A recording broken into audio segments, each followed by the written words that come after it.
السلام عليكم ورحمة الله وبركاته. الحمد لله وكفى وسلام على عباده الذين اصطفى أما بعد. يقول الله تبارك وتعالى في كلامه المجيد بعد أعوذ بالله من الشيطان الرجيم ولقد كرمنا بني آدم وحملناهم في البر والبحر ورزقناهم من الطيبات وفضلناهم على كثير ممن خلقنا تفضيلا. رب اشرح لي صدري ويسر لي أمري واحلل عقدة من لساني يفقهوا قولي. اللهم صل على محمد وعلى آل محمد وبارك وسلم. اللهم صل على محمد وعلى آل محمد وبارك وسلم. اللهم صل على محمد وعلى آل محمد وبارك وسلم. My dear respected brothers and sisters in Islam, we have one similarity with Nabi sallallahu alayhi wasallam. Living in the West, surrounded by a non-Muslim majority and Muslims being in a minority, we have one similarity with Nabi sallallahu alayhi wasallam. That is that Nabi sallallahu alayhi wasallam and the Sahaba in Makkah, they were a minority. For the 53 years that Nabi sallallahu alayhi wasallam stayed in Makkah, he was a minority. The Sahaba were a minority. The majority were polytheist, idolaters. And when the Sahaba went to Habasha for asylum, some of the Sahaba migrated to Habasha, Ethiopia. Over there, they were also a minority. And when Nabi sallallahu alayhi wasallam first arrived in Medina Munawwara, the Sahaba were a minority. Why? Because there were three Jewish tribes in Medina Munawwara: Bani Qurayza, Banu Nadir, Bani Mustalaq. Apart from these three Jewish tribes, you had Aus and Khazraj. These two tribes also existed in Medina. And some of them were mushrikeen. Just like you had mushrikeen idolaters in Makkah, you had mushrikeen idolaters in Medina Munawwara. And on top of that, if this wasn't enough, along in this mix were the munafiqeen, the hypocrites. So the Sahaba, at least in the first few years, disbelievers. It was never Allah's divine plan that every single human being on this planet would be a believer. Quran actually states, وَلَوْ شِئْنَا لَآتَيْنَا كُلَّ نَفْسٍ هُدَاهَا. If, Allah is stating, if I wish, if I will, I could have made every single person a believer. In other words, this is not Allah's divine plan. So those who think Muslims seek global domination and we want every single person in the world to convert, that is false. Because that is not part of Allah's divine plan. Yes, we do have the desire to preach, to convey the message of Islam to every single individual on the planet. Will that person accept the message? Will he deny it? Will he reject it? That is in the hands of Allah Azza wa Jal. And Quran states, La ikraha fi deen. There is no compulsion in religion. Some misunderstand this verse and think that this is for the believers. So your son or daughter who does not feel like praying the Zuhr prayer, the midday prayer, if he or she quotes this ayah and says, La ikraha fi deen, Dad, don't force me. That's an incorrect understanding, because this verse is for the disbelievers. La ikraha fi deen, there is no force, there is no compulsion in religion. In other words, there is no compulsion for a disbeliever to accept Islam. Why? The next word, the very next word say, قَدْ تَبَيَّنَ الرُّشْدُ مِنَ الْغَيِّ. The clear path has been made crystal clear from the wrong path. And the surah, قُلْ يَا أَيُّهَا الْكَافِرُونَ, people, when they recite this surah, they think, oh, this is about religious intolerance. It's the exact opposite. This surah, 𝙁𝙊𝙉𝙒𝙆𝙉𝙏, oh disbelievers, you are not going to worship what I worship, and I am not going to worship what you worship, is about religious tolerance. That live and let live. You worship whoever you want to worship, and I am going to worship. The last verse of this short surah that has only 6 verses is lakum dinukum waliya din. For you is your religion, for me is my religion. So this surah is not about religious intolerance. This surah is about religious tolerance, that Muslims will maintain their Islamic identity and we will not compromise when it comes to our belief, what we believe in. And we allow that for everyone, and that should be allowed for us. So these verses set the framework, I hope, give you the skeleton, the framework of how we should interact with disbelievers. Moving on. But Quran recognizes that there are different types of disbelievers. Quran states, "Laysu sawa'am min ahlil kitab."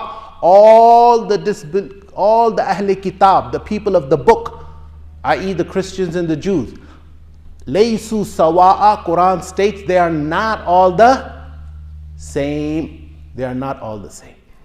There's a difference. There are some who support you. There are some who are your opponents. Quran states, how are you to interact with your opponents? Let's begin with that. They oppose Islam, and they oppose Nabi sallallahu alaihi wasallam. They opposed the Prophet, but they are worthy opponents. And I will mention, and I will give this. Why am I adding this word, worthy? Worthy opponents. You'll understand in a minute. They are worthy opponents. How? Quran states, وَلَا يَجْرِمَنَّكُمْ شَنَآنُ قَوْمٍ أَن صَدُّوكُمْ عَنِ الْمَسْجِدِ الْحَرَامِ أَن تَعْتَدُوا. O believers, those that stopped you from entering Makkah, did not allow you to pray in Masjidul Haram, that should not compel you to be unjust with them. They are your opponents. What did they do? They stopped you from going for Umrah in the 6th year. Remember, in the 6th year of Hijrah, they stopped the Prophet ﷺ and the 1400 Sahaba from entering Makkah and did not allow them to perform the Umrah. Quran says that don't let that swerve you towards injustice. Be just. Be what? Fair. Be just. The verse then continues, وَتَعَاوَنُوا عَلَى الْبِرِّ وَالتَّقْوَى. And there should be mutual, help each other in achieving common goals, common good.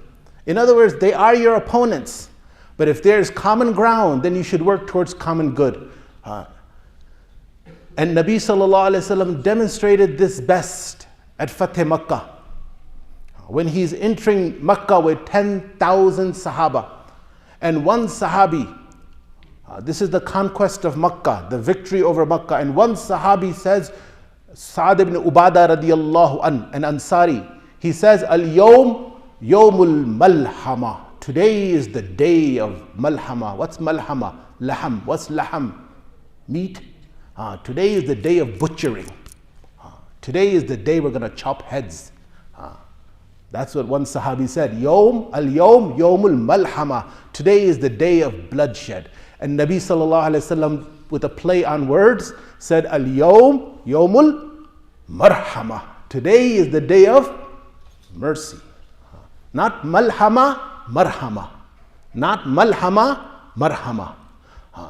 They were worthy opponents. They opposed Nabi sallallahu alaihi wasallam, but they stood like men in battle and they fought hand to hand combat. Sometimes the Sahaba would win, sometimes they would win. They were worthy opponents. But amongst the opponents, you have some who are unworthy, who are not dignified opponents. Nabi sallallahu alaihi wasallam, in that same victory over Makkah, said, Arba'atu nafarin wa mra'atayn, in wajadtumuhum muta'alliqina bi astaril Ka'ba faqtuluhum. There are 4 men and 2 women. if you find them clinging to the curtain of Kaaba, kill them. Why? These are unworthy opponents. They had done unspeakable crimes. They had said vulgar poetry against the wives of the Prophet ﷺ. So these were unworthy. Let me give you an example. Salahuddin, we all have heard his name, Salahuddin Ayyubi. When King Richard the Lionheart in the Crusades was leading an army against Salahuddin, but King Richard got sick. King Richard of England, Lionheart, got sick. And Salahuddin said that I will send you my personal physician. Because the physician, the doctor in this area is more familiar with the diseases in this area. I will send you my personal physician. This is a worthy opponent. Unworthy opponent, same Salahuddin, who came in front of him as a prisoner of war, Ranald of Chatillon. He's handcuffed. He's a prisoner of war. And he comes in front of Salahuddin, and Salahuddin chops his head off. Why? Why the two different behaviors? Because he is an unworthy opponent. He had attacked a caravan of pilgrims, Hujjaj, who were going for Hajj. So there's two types of opponents, worthy opponents and unworthy. But the vast majority of the people that we interact with on a daily basis are not our opponents at all, either worthy or unworthy. They are actually what I would call supporters of Islam and Muslims, or neutral. The vast majority of the non-Muslims that we interact with, they are not our opponents. They are simply neutral, or they are, as a matter of fact, supporters. You have some people of the Jewish faith who support the Palestinian cause. And you have people of the Christian faith who also support the Palestinian cause. They are your supporters. They know the difference between right and wrong. They can see oppression. They can say this is wrong. They can say this is apartheid. They can say this is genocide. They can see what's happening. So they are supporters. And even during the time of Nabi sallallahu alayhi wasallam, you had supporters. The first non-Muslim who did not accept Islam was Abu Talib, but he was a staunch supporter of Nabi sallallahu alayhi wasallam. Second on the list, we rarely hear about him. His name is 𝘾𝙊𝙉𝙏𝘼𝘾𝙏 bin Adi. 𝘾𝙊𝙉 bin Adi, he died at the age of 90, about 3 months before the Battle of Badr. He was also a supporter of Nabi sallallahu alayhi wasallam. He was instrumental. He was one of the 4 or 5 people from the Quraysh who were instrumental in ending the ban, the boycott against Bani Hashim. Who ended that boycott? 𝘾𝙊𝙉 bin Adi. And after Abu Talib died, and Nabi sallallahu alaihi wasallam did not have a protector, because you needed a protector in that society. Someone, a leader, a chieftain, under whose protection you would be. Nabi sallallahu alaihi wasallam left for Ta'if, and when he came back from Ta'if, Nabi sallallahu alaihi wasallam did not enter Makkah, and he sent a message to different chieftains. Who will give me asylum? Who will give me protection? Who will give me protection? 𝘾𝙊𝙉 bin Adi, he came with 6 sons, 3 on one side and 3 on the other side. And he brought Nabi sallallahu alaihi wasallam into Makkah and took him to the Haram, to the Kaaba, and said that I give protection, I, 𝘾𝙊𝙉 bin Adi, give protection to Muhammad sallallahu alaihi wasallam. That is why 𝘾𝙊𝙉 bin Adi, as I mentioned, died 3 months before the Battle of Badr.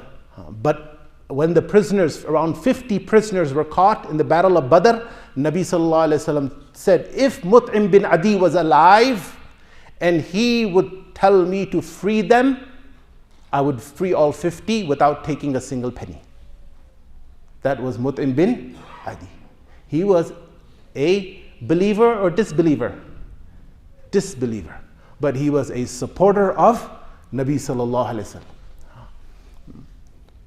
wasallam. And Quran, as I mentioned, states, that's why Quran states, Laysu sawa'am min ahlil kitab, all the people of the book are not one and the same. We cannot lump all of them together. No, there's a difference. There are some who might be your opponents, but those are few. Majority of the non-Muslims that we interact with on a daily basis, our neighbors, our colleagues, they are either neutral or they are supporters. With them, we should have the best akhlaq. Even with the opponents, the best akhlaq that we can offer, the best mannerism. There is a hadith, it's actually a chapter in Bukhari. Babul Jaril Yahudi, a Jewish neighbor. And Imam Bukhari forms this chapter on how to interact with your Jewish neighbor. That Abdullah ibn Umar, the son of Umar radiallahu anh, his slave had slaughtered a sheep and was skinning the sheep. And Abdullah ibn Umar radiallahu anh said, "Idha faraghta," when you are done with skinning the sheep and when you start distributing the meat, fabda bijarin al-Yahudi, begin the distribution of the meat with our Jewish neighbor.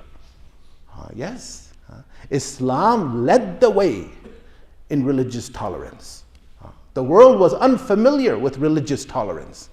Islam led the way in religious tolerance. But the tragedy is, it is projected as if we, the Muslims, are the most intolerant. That's a tragedy. Dhimmi, there are some non-Muslims who have caught on to this word, dhimmi. And there's a website, don't go to it, it's called Dhimmi Watch. In other words, they are considering all of us dhimmi. Muslims living in. Actually, the word dhimmi was used for Christians and Jews living in Muslim lands. But it was not derogatory. It was an honorable distinction. That means dhimma, from dhimmedari. You were under the protection of Allah and His Messenger. That is why Nabi sallallahu alaihi wasallam said, if anyone harms a dhimmi, a Christian or Jew living in Muslim lands, he will have to be answerable to me on the Day of Judgment. Man kana fi dhimmati, and Ali radiallahu anhu said, Man kana fi dhimmatina, the person who is under our care, the person, that Christian or Jew who is living in Muslim lands, who is under our care, Man kana fi dhimmatina fadamuhu kadamina, his blood is like our blood. And those, you cannot harm him. It was an honorable term, but now people think, oh, dhimmi, oh, non-Muslims during this Islamic golden age had a derogatory status. They were known as dhimmis. No, dhimmi was an honorable status. You were under the protection of the state. You were under the protection of Allah and His Messenger sallallahu alaihi wasallam. Anyhow, the point is, if you were here from the beginning, that how we are to interact with non-Muslims. Nabi sallallahu alaihi wasallam and the Sahaba, it could safely be said, spent most of their life, whether in Makkah or Medina, as a minority. And Quran spells out how we are to interact with non-Muslims. We are to extend our hand of friendship and cooperation where there is mutual ground, for room to work for the common good. We are to have the best of akhlaq towards them.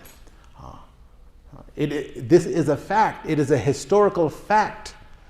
Any person of the Jewish faith who has an ounce of honesty cannot deny this fact, that throughout the 1400-year history of Islam, Jews had a much better time in Muslim lands than they ever had in Christian lands. This is a historical fact. Jews living they didn't have their own country. They were living in different lands.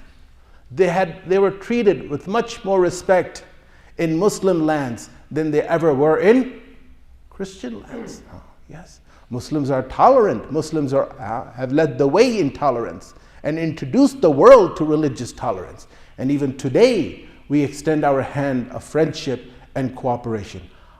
On a daily basis, our akhlaq, our good manners is what should shine and what should impress. وَمَا عَلَيْنَا إِلَّا الْبَلَاغُ. Please pray yourself.